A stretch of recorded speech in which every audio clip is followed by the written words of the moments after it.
नमस्कार दोस्तों, स्वागत है आपका स्टडी फॉर सिविल सर्विसेज में। फ्री वीडियो के लिए चैनल को तुरंत सब्सक्राइब कर लीजिए और नोटिफिकेशन को जरूर ऑन कर लेना। हमारा फ्री वाला टेलीग्राम ये वाला ग्रुप जरूर से जरूर ज्वाइन कर लीजिएगा। नमस्कार दोस्तों, मैं शिवाली आपकी educator study for civil services में आपका स्वागत करती हूं। इस वीडियो में हम यूपीएससी प्रीलिम्स 2017 का जीएस पेपर 1 डिस्कस करेंगे। आगे चलते हैं। स्टडी फॉर सिविल सर्विसेज का फ्री टेलीग्राम ग्रुप है, इसको ज़रूर ज्वाइन कर लीजिए। ये कॉन्टैक्ट नंबर्स दिए गए हैं, आप इन पर कॉन्टैक्ट कर सकते हैं और यूपीएससी, बीपीएससी, यूपीपीएससी, यूपीट्रिपलएससी, ईपीएफओ इन सारे कोर्सेज से रिलेटेड इन्फॉर्मेशन ले सकते हैं और पेड ग्रुप ज्वाइन कर सकते हैं। चलिए दोस्तों, क्वेश्चंस पर आते हैं। The object of Butler committee of 1927 was to define the jurisdiction of central and provincial governments, define the powers of Secretary of State for India, impose censorship on national press, improve the relationship between Government of India and Indian states. D इसका सही answer है, improve the relationship between Government of India and Indian states. Butler committee को Indian states committee भी बोला जाता है और ये इसीलिए इस्टेब्लिश किया गया था क्योंकि जो क्राउन था और जो इंडियन प्रिंसेस थे उनके बीच में क्लियर रिलेशनशिप नहीं था। तो उसको इम्प्रूव करने के लिए, उस रिलेशनशिप को इम्प्रूव करने के लिए सरकार और इंडियन स्टेट्स के बीच में एक रिलेशनशिप इस्टेब्लिश करने के लिए इस कमेटी को बनाया गया था। आगे चलते हैं। The term domestic content requirement is sometimes seen in the news with reference to developing solar power production in our country, granting licenses to foreign TV channels in our country, exporting our food products to other countries, permitting foreign educational institutions to set up campuses in our country. इसका सही answer A है, developing solar power production in our country. देखिए, एक scheme थी Jawaharlal Nehru national solar mission, ठीक है। उसका main उद्देश्य क्या था कि जो भी मैन्युफैक्चरिंग होगी वो इंडियन मैन्युफैक्चरर्स को फेवर करने वाली होगी। मतलब जो भी कंटेंट, जो भी रॉ मटेरियल लगेगा वो इंडियन मैन्युफैक्चरर्स का लगेगा। तो इस पे एम्फेसिस दिया गया था। हुआ क्या था, जो गवर्नमेंट प्रोक्योरमेंट होता था उसमें प्रेफरेंस दी जाती थी इंडियन मैन्युफैक्चरर्स को। इससे क्या होता था, जो यूएस था वो काफ़ी डिस्क्रिमिनेटेड फील करता था, बाकी जो अदर कंट्रीज़ भी थी। तो इसीलिए WTO पर भी इस मैटर को रेज़ किया गया था, ठीक है। तो ये इसीलिए लिखा हुआ है, developing solar power production in our country से रिलेटेड था ये। आगे चलते हैं। Consider the following statements. Nuclear security summits are periodically held under the aegis of United Nations. International Panel on fissile materials is an organ of International Atomic Energy Agency. इसका सही answer D है, neither 1 and 2, ठीक है। National security summit जो है एक world summit है जिसका एम न्यूक्लियर टेररिज्म को कम करना है और ख़त्म करना है पूरी वर्ल्ड में। इसकी जो पहली समिट हुई थी वो वॉशिंगटन यूएस में हुई थी। जो दूसरा स्टेटमेंट है, इंटरनेशनल पैनल ऑन फिसल materials is an organ of International Atomic Energy agency. तो देखिए, ये जो है 2006 में इस्टेब्लिश हुआ था और ये ग्रुप है इंडिपेंडेंट न्यूक्लियर एक्सपर्ट्स का जो कि 18 कंट्रीज से आते हैं। इसका एम क्या था, जो हाईली एनरिच यूरेनियम और प्लूटोनियम है उसको रिड्यूस करना था, ठीक है। आगे बढ़ते हैं। Who among the following can join national pension scheme. इसमें से कौन लोग जो हैं ज्वाइन कर सकते हैं स्कीम को। नेशनल इंडियन सिटीजन्स ओनली, या जिनकी एज 21 से 55 ईयर्स की है, या all state government employees joining the services after the date of notification by the respective state governments, all central government employees joining those of armed forces joining the services on or after 1st April 2004। इसका सही answer C है। पहली बात तो जो national pension system है इसमें ज़रूरी नहीं है कि रेजिडेंसी होना चाहिए, वो नॉन रेजिडेंट्स भी हो सकते हैं, ठीक है। और जो एज है वो 18 to 60 ईयर्स है, ठीक है। ये लोग एलिजिबल हैं इस स्कीम में अप्लाई करने के लिए। अब ये जो थर्ड स्टेटमेंट है ये देखते हैं, जो कि इसका आंसर है कि जितने भी स्टेट गवर्नमेंट एम्प्लॉयज़ हैं, जो रिस्पेक्टिव स्टेट गवर्नमेंट है, जब इन्होंने नोटिफिकेशन इशू किया इससे रिलेटेड, उसके बाद जिन्होंने ज्वाइनिंग की है, ठीक है ना, वो लोग इसके लिए एलिजिबल हैं।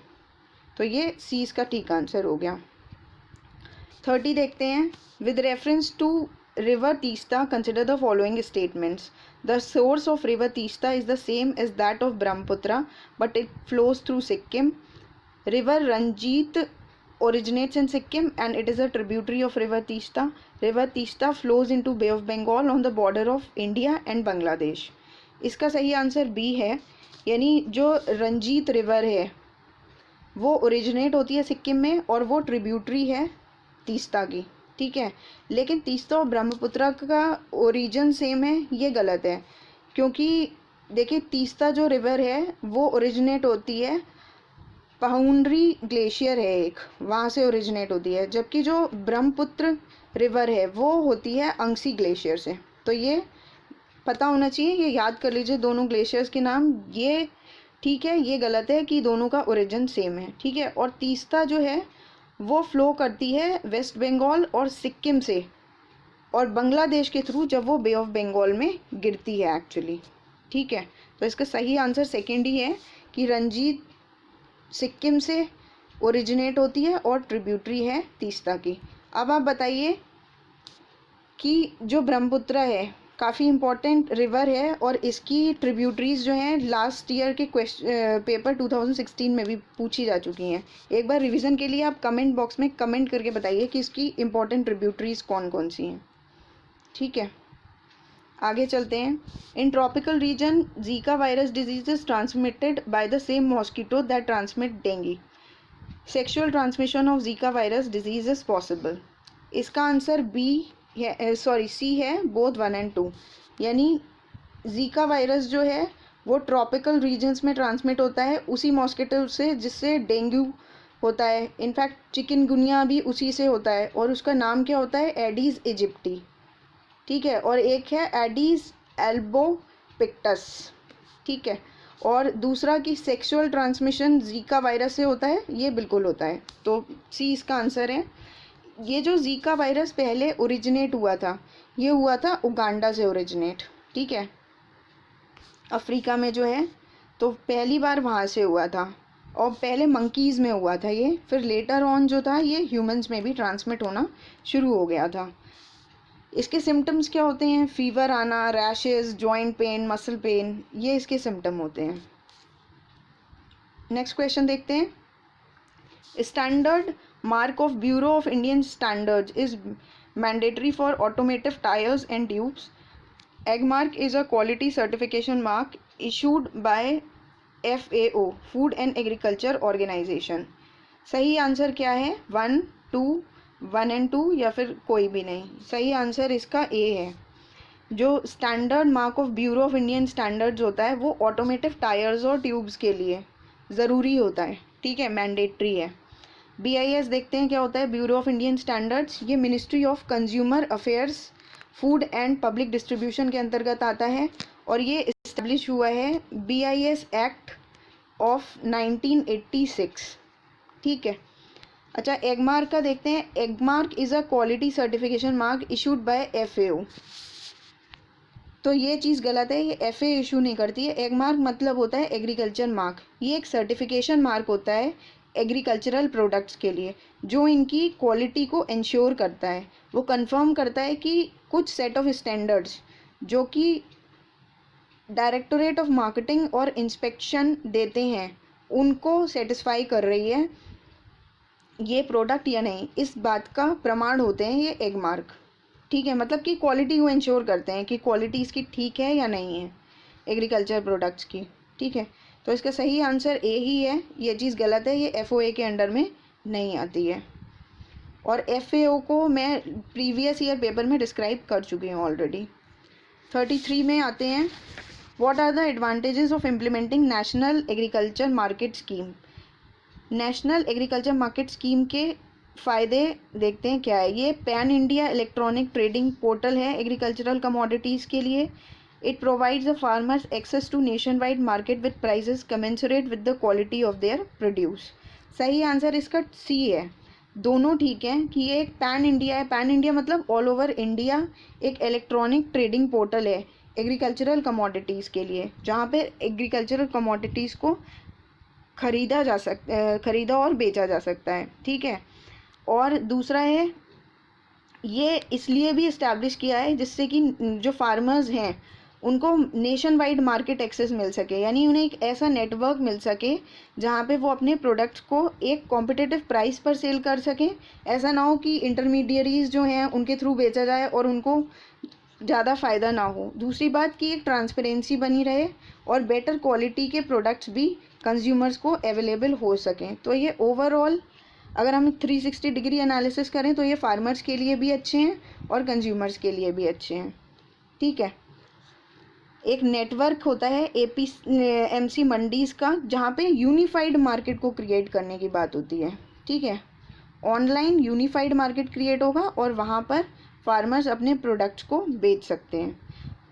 और ये जो नेशनल एग्रीकल्चर मार्केट स्कीम है, इससे जो इंडियन गवर्नमेंट का एक एम है कि फार्मर्स की इनकम को हमें 2020 तक डबल करना है, वो भी काफ़ी हद तक इसको अचीव करने में इस स्कीम से हमें मदद मिलेगी, ठीक है। नेक्स्ट क्वेश्चन पर आते हैं। With reference to national intellectual property rights policy, इनमें से देखना है हमें कौन सा सही स्टेटमेंट है। It reiterates India's commitment to Doha Development Agency and TRIPS Agreement. Department of Industrial Policy and Promotion is the nodal agency for regulating intellectual property rights in India. इसका सही आंसर दोनों हैं।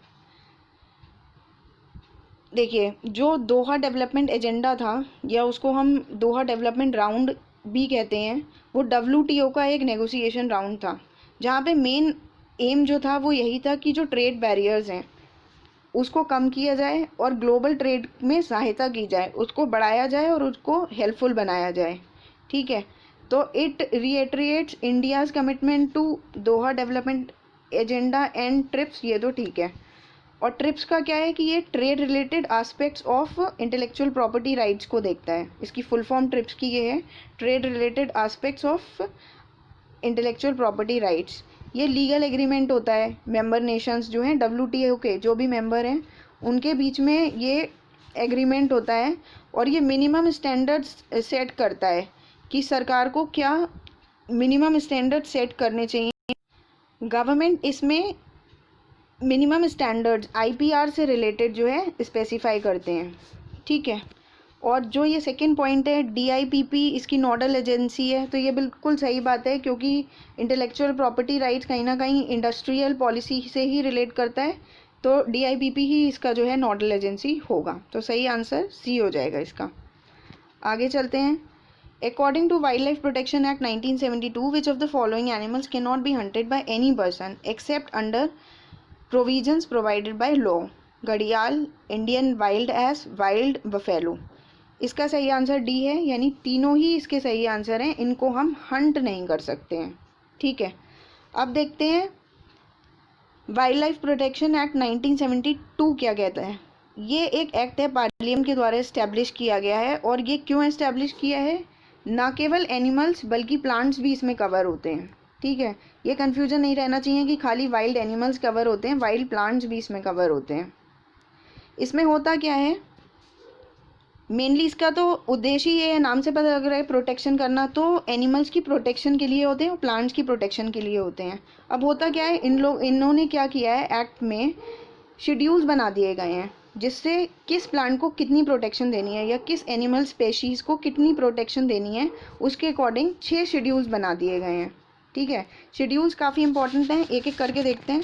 शेड्यूल 1 और part 2 of schedule 2 क्या कहता है, वो ये कहता है कि जो एब्सोल्यूट प्रोटेक्शन दी जानी चाहिए। शेड्यूल 1 और पार्ट 2 ऑफ शेड्यूल 2 में ये है कि एब्सोल्यूट प्रोटेक्शन दी जाएगी, जो भी इस शेड्यूल में मेंशन है। 3 और 4 में क्या है कि प्रोटेक्शन दी जाएगी। 5th में क्या है, इनको हंट किया जा सकता है। शेड्यूल 5 में जो भी स्पेसिफाइड है उनकी हंटिंग हो सकती है। और शेड्यूल 6 में क्या है, कि वो कल्टीवेशन और प्लांटिंग से प्रोहिबिटेड है, मतलब उनका कल्टीवेशन भी नहीं होगा और उनकी प्लांटिंग भी नहीं होगी। ठीक है, आगे चलते हैं।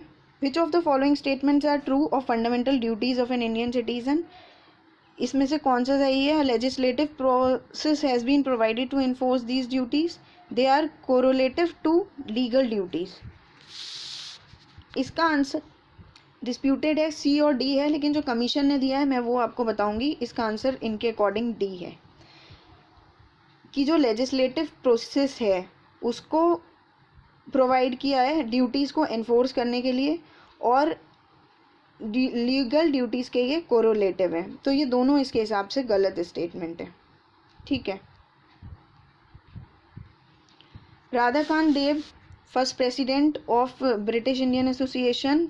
गजलू चेट्टी, ये फादर बताए गए हैं मद्रास महाजन सभा के। सुरेंद्र नाथ बैनर्जी फाउंडर हैं इंडियन एसोसिएशन के। इसका सही आंसर बी है, यानी जो फर्स्ट है और जो थर्ड है वो ठीक है। जो ये राधाकांत देव हैं ये प्रेसिडेंट रह चुके हैं ब्रिटिश इंडियन एसोसिएशन के, जिसको कि हमने इस्टेब्लिश किया था। ये याद कर लीजिए, सारे ईयर, फाउंडर, प्लेस, सब चीज़ें याद होनी चाहिए। ईयर ना 1851 में, प्लेस क्या है, कैलकाटा है, और कौन फाउंडर है इसके, देवेंद्र नाथ टैगोर। प्रेसिडेंट कौन है, ये हैं राधाकांत देव। ठीक है, अब दूसरे पे आते हैं। गजलू चेट्टी, फाउंडर ऑफ मद्रास महाजन सभा। ये गलत है क्योंकि इसके जो फाउंडर हैं वो हैं अय्यर आनंद चरलू और एक एम वीर राघव चारी। ठीक है, ये इसके फाउंडर हैं और ये इस्टेब्लिश हुआ था 1884 में मद्रास में। अब एक रह गया फाउंडर ऑफ इंडियन एसोसिएशन, तो ये ठीक है, सुरेंद्र नाथ बैनर्जी हैं और साथ में आनंद मोहन बोस भी हैं। ये फर्स्ट नेशनलिस्ट ऑर्गेनाइजेशन थी और ये 1876 में इस्टेब्लिश हुई थी। सही आंसर इसका हो गया सी, मतलब राधाकांत देव ब्रिटिश इंडियन सोसाइटी एसोसिएशन के प्रेसिडेंट और सुरेंद्र नाथ बैनर्जी इंडियन एसोसिएशन के फाउंडर। आगे बढ़ते हैं।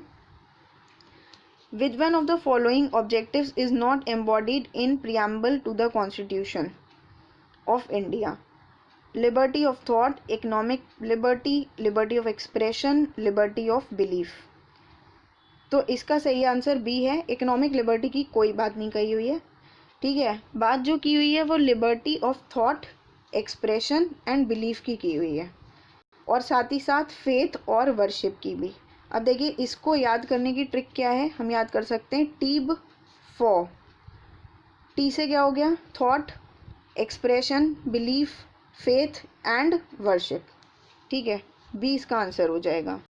प्रियम्बल बहुत इंपॉर्टेंट है, पूरा प्रियम्बल एज इट इज़ याद होना चाहिए, उसमें से काफ़ी क्वेश्चंस आ जाते हैं एग्जाम में और हर बार आते हैं। With reference to quality control of India, consider the following statements. QCI was set up jointly by Government of India and Indian industry. Chairman of QCI is appointed by the Prime Minister on the recommendation of industry to government. सही answer C है, दोनों ठीक है।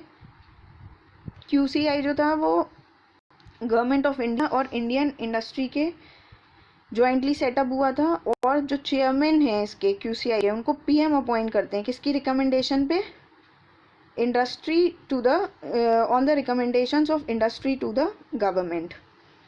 ठीक है, इसमें 38 members होते हैं। उन 38 मेंबर्स में चेयर और सेक्रेटरी जनरल दोनों होते हैं। अच्छा, अगर हम QCI की बात करें, क्वालिटी काउंसिल ऑफ इंडिया, क्या इंश्योर कर रहा होगा, नाम से ही पता लग रहा है, क्वालिटी इंश्योर कर रहा होगा। ठीक है ना, तो ये क्वालिटी प्रमोशन और असेसमेंट के लिए एक इंडिपेंडेंट बॉडी है जिसका इस्टेब्लिशमेंट 97 में हुआ था। ये इंश्योर करती है क्वालिटी स्टैंडर्ड्स, जो भी सोशल सेक्टर हो या इकोनॉमिक सेक्टर हो उसके अक्रॉस। ठीक है, ये ऑटोनोमस है यानी स्वतंत्र है, और इसका जो हेड क्वार्टर है वो दिल्ली में है। ठीक है, आगे चलते हैं। नेक्स्ट क्वेश्चन है, what is the purpose of setting up of small finance banks in India? Small finance banks को सेटअप करने का क्या पर्पस है? Supply credit to small business units, supply credit to small and marginal farmers, encourage young entrepreneurs to set up business particularly in rural areas. सही answer A है, यानी small business units को credit देने के लिए जो small और marginal farmers हैं उनके लिए।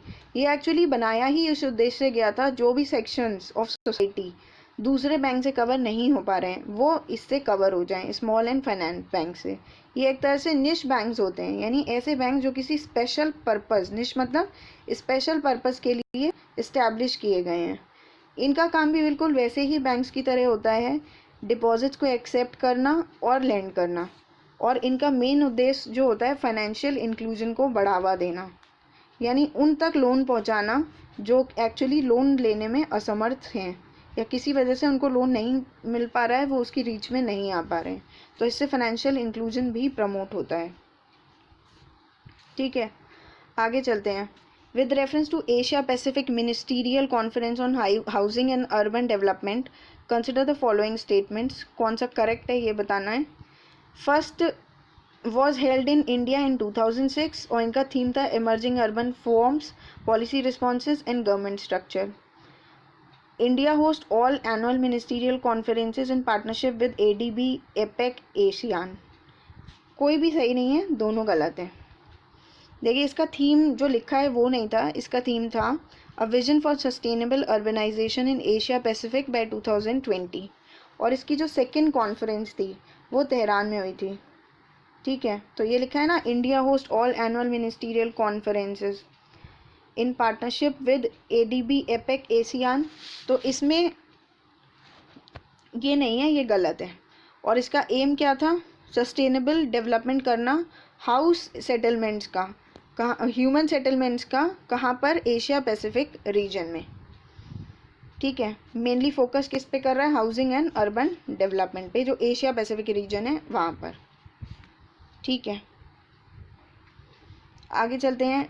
Democracy superior virtue lies in the fact that it calls into activity intelligence and character of ordinary man and women, methods for strengthening executive leadership, superior individual with dynamism and vision, band of dedicated party workers. सही answer A है। Democracy का मतलब क्या होता है, democracy का मतलब होता है possession of supreme power by people, यानी जो लोग हैं पावर उनके हाथ में है। ठीक है, वो पावर को क्या कर रहे हैं, डेलीगेट कर रहे हैं अपने रिप्रेजेंटेटिव्स को, जिससे वो कंट्री को चला सकें। ठीक है, तो इसमें जो बात होती है कि ये रिलेटेड है किससे, intelligence of ordinary man and women. कैसे, क्योंकि जो ऑर्डिनरी मैन एंड वुमेन है, फॉर एग्जांपल अगर उन्हें वोट कास्ट करना है तो वो अपने इंटेलेक्ट से ही तो वोट कास्ट करते हैं, अपने इंटेलिजेंस से वोट कास्ट करते हैं कि किसको वोट देना है और किसको नहीं है। अपने अकॉर्डिंग, जो उनके अकॉर्डिंग अप्रोप्रिएट बंदा होता है वो उसको वोट कास्ट करते हैं। और अगर हम कैरेक्टर, जो इसका दूसरा पॉइंट है, उसकी बात करें, character of ordinary man and women, तो यहाँ पे बात होती है जस्ट सोसाइटी की, यानी जहाँ पे मॉरल वैल्यूज़ फॉलो होती हूँ, जैसे कि इक्वालिटी, लिबर्टी, फ्रैटर्निटी, इस तरीके से इन चीज़ों को फॉलो किया जाता है। तो ये बात सही है कि democracy calls into activity the intelligence and character of ordinary man and women. Which of the following is most likely consequence of implementing unified payment interface? Mobile wallets will not be necessary for online payment. Digital currency will totally replace physical currency in about 2 decades. FDI inflows will drastically increase. Direct transfer of subsidies to poor people will become very effective.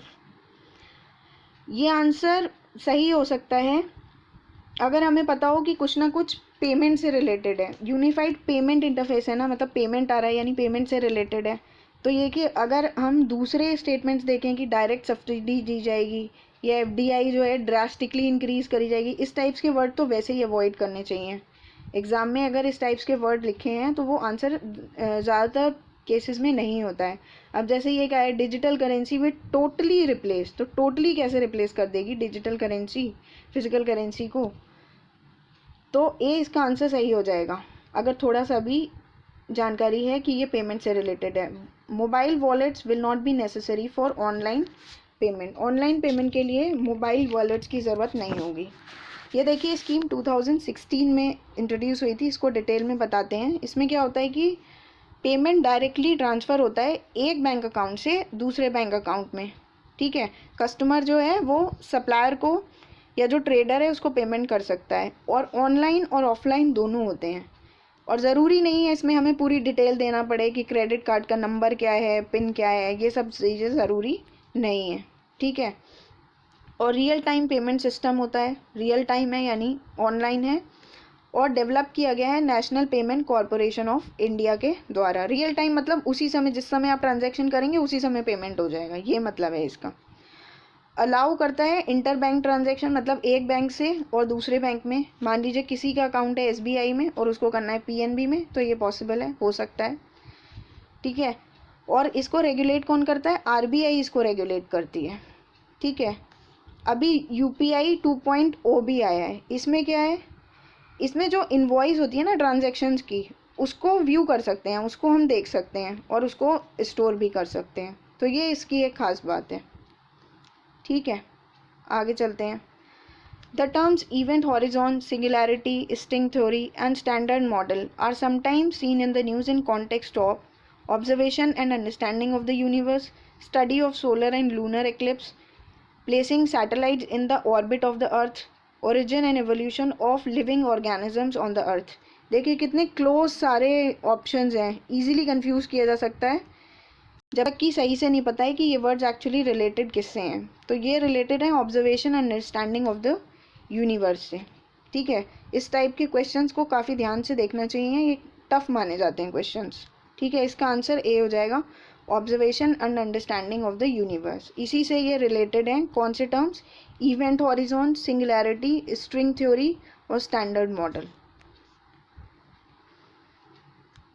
With reference to agriculture in India, how can the technique of genome sequencing often seen in the news be used in the immediate future? Genome sequencing की जो technique है उसको हम क्या use कर सकते हैं अगर हम एग्रीकल्चर की बात करें तो? Genome sequencing can be used to identify genetic markers for disease resistance and drought tolerance in various crop plants. This technique helps in reducing the time required to develop new varieties of crop plants. It can be used to decipher host pathogen relationships in crops. इसका सही answer D है कि जो genome sequencing होती है उसको हम use कर सकते हैं, और उससे क्या कर सकते हैं, हम डिज़ीज़ को जल्दी से जल्दी प्रिवेंट कर सकते हैं कि वो हो ना, उसको रोकने से होने से रोक सकते हैं। ठीक है, और ये जेनेटिक इंजीनियरिंग में भी बहुत हेल्प करती है। डीएनए बेसिस का ऑर्डर पता चलता है इससे, जीनोम सीक्वेंसिंग से डीएनए बेसिस जो होते हैं उनका एक ऑर्डर पता लगता है कि वो एज हैं या सीज हैं या जीज हैं। ठीक है, जो ऑर्गेनिज्म का डीएनए बनाता है। ठीक, तो इससे हमें ये भी हेल्प मिल गई कि इससे डिजीज़ जो होगा वो होगा नहीं और जल्दी से जल्दी उसका डिटेक्शन हो जाता है। सही आंसर डी है इसका।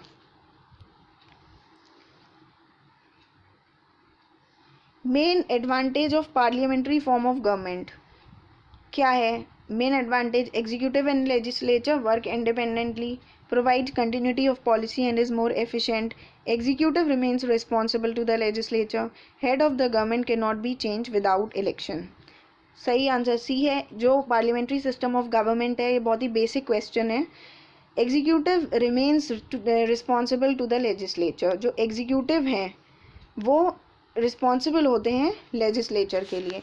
अब जो पार्लियामेंट्री सिस्टम ऑफ गवर्नमेंट है वो हमने कहाँ से लिया है? ब्रिटेन से लिया है। जो ये फर्स्ट पॉइंट है कि एग्जीक्यूटिव और लेजिस्लेचर वर्क इंडिपेंडेंटली, ये एक्चुअली ये यूएस में होता है जहाँ पे प्रेसिडेंशियल सिस्टम ऑफ गवर्नमेंट है। यहाँ पे नहीं है, ये इंडिया में ऐसा नहीं है। और it provides continuity of policy and is more efficient. तो ऐसी तो कोई बात ही नहीं है, ठीक है ना। और ये भी गलत है, तो सही आंसर इसका सी हो गया। पार्लियामेंट्री सिस्टम ऑफ गवर्नमेंट को हम रिस्पॉन्सिबल गवर्नमेंट भी कहते हैं, वेस्टमिंस्टर सिस्टम ऑफ गवर्नेंस भी कहते हैं, जो कि ब्रिटेन में है। ठीक है, आगे चलते हैं। In the context of India which one of the following is the correct relationship between rights and duties? Rights और ड्यूटीज़ के बारे में करेक्ट रिलेशनशिप बतानी है। Rights are correlative with duties, rights are personal and hence independent of society and duties. Rights not duties are important for the advancement of personality of the citizen. Duties not rights are important for the stability of the state. सही answer इसका ए है। कि जो rights होते हैं वो correlative होते हैं ड्यूटीज़ के साथ में। जैसे अगर हम अपने कॉन्स्टिट्यूशन की ही बात करें, हमें फंडामेंटल राइट्स दिए गए हैं कि ये अधिकार हैं लोगों के, लेकिन साथ ही साथ ये भी बताया गया है कि उन अधिकारों के साथ आपको कुछ ड्यूटीज़ भी हैं जो आपको फॉलो करनी है। आपकी कुछ नैतिक ड्यूटीज़ भी हैं, कर्तव्य भी हैं जो आपको निभाने हैं, ठीक है। Rights are correlative with duties. आगे चलते हैं। The mind of the makers of the constitution of India is reflected in which of the following? Preamble, fundamental rights, DPSP, fundamental duties. सही आंसर प्रियम्बल है कि जो प्रियम्बल है वो founding fathers जो हैं उनके सपनों को दर्शाता है और उनके एस्पिरेशंस को दर्शाता है, ठीक है। तो कहीं ना कहीं वो उनके माइंड को बताता है, रिफ्लेक्ट करता है। जो प्रियम्बल है हमारा, उसको हम सोल मानते हैं, उसको हम यार्डस्टिक मानते हैं। वो पॉलिटिकल, मॉरल्स और रिलीजियस वैल्यूज़ पर फोकस करता है। इसीलिए हमारे प्रियम्बल में सारी चीज़ें, वैल्यूज़ को अच्छे से डिफ़ाइन कर रखा है, वर्ड बाय वर्ड। उसको देखिए और उसको याद करिए कि प्रियम्बल में क्या क्या एक्चुअली जो इम्पोर्टेंट है। जैसे उसमें लिबर्टी के बारे में बता रखा है, फ्रैटर्निटी के बारे में बता रखा है, तो ये सब वैल्यूज़ ही हैं। इसको अच्छे से एक्सप्लेन कर रखा है काफ़ी।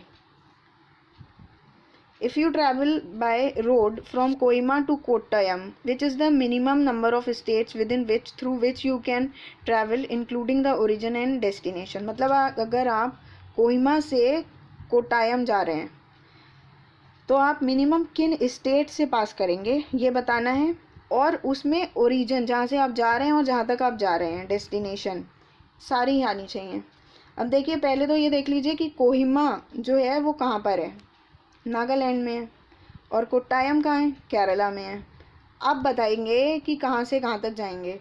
तो नागालैंड से असम जाएंगे पहले, फिर वेस्ट बंगाल, उड़ीसा और आंध्रा, और फिर या तो तमिलनाडु से जाएंगे केरला, ठीक है। एक तो ये हो गया। फिर से देखते हैं क्या हुआ। नागालैंड, ठीक है, असम, वेस्ट बंगाल, उड़ीसा और आंध्रा। अब ये तो 5 हो गए। अब देखते हैं 2 रास्ते हैं अब और, या तो तमिलनाडु से चले जाइए केरला, या क्या करिए आंध्रा से डायरेक्ट चले जाइए कर्नाटका और केरला। तो अब देख लीजिए 7 ही स्टेट्स आ रहे हैं इस टोटल में, ठीक है। तो इसका सही आंसर बी है, 7 स्टेट्स आएंगे। The parliament of India exercises control over the functions of council of ministers through adjournment motion, question hour, supplementary questions. इसका सही आंसर डी है। जो पार्लियामेंट है वो कंट्रोल एक्सरसाइज करती है किन के ऊपर, काउंसिल ऑफ मिनिस्टर्स के ऊपर, ठीक है। कैसे करती है, एडजर्नमेंट मोशन के थ्रू, क्वेश्चन आवर के थ्रू और सप्लीमेंट्री क्वेश्चंस के थ्रू। डी इसका आंसर है। अब एक एक करके देखते हैं। एडजर्नमेंट मोशन क्या होता है, क्वेश्चन आवर क्या होता है, सप्लीमेंट्री क्वेश्चंस क्या होते हैं। एडजर्नमेंट मोशन क्या होता है, ये बेसिकली इसलिए पास किया जाता है, ये हाउस की अटेंशन ड्रॉ करने के लिए किया जाता है किसी बहुत ही इम्पोर्टेंट मैटर पर, जिसको हम कहते हैं matter of urgent public importance, ठीक है। उसके लिए ये पास किया जाता है। इसमें 50 मेंबर्स होते हैं जिनकी सपोर्ट की ज़रूरत होती है, और इसको राज्यसभा में नहीं किया जाता है यूज़, ठीक। क्वेश्चन आवर क्या होता है, क्वेश्चन आवर बहुत इंपॉर्टेंट है। इसमें क्वेश्चंस पूछ सकते हैं मेंबर्स मिनिस्टर से। तो ये फर्स्ट आवर होता है पार्लियामेंट्री सेटिंग का, ठीक है। फर्स्ट आवर होता है, मेंबर्स क्या करते हैं, क्वेश्चंस पूछते हैं इसमें मिनिस्टर से, और ये रूल्स में दे रखा है। जो रूल्स ऑफ प्रोसीजर है ना, उसमें ये गिवन है। 3 तरह के क्वेश्चंस होते हैं, एक स्टार्ड क्वेश्चन होते हैं, एक अनस्टार्ड क्वेश्चंस होते हैं, और एक शॉर्ट नोटिस होते हैं, ठीक। अब इम्पॉर्टेंट बात देखिए क्या होता है। जो स्टार्ड क्वेश्चंस होते हैं वो ओरल होते हैं, मतलब उसमें ओरली पूछ सकते हैं। अब जब ओरल बात करेंगे तो उसके आगे भी क्वेश्चंस निकल सकते हैं, क्वेश्चन के ऊपर क्वेश्चन पुटअप हो सकते हैं। तो सप्लीमेंट्री क्वेश्चंस की पॉसिबिलिटी यहाँ ज़्यादा होती है।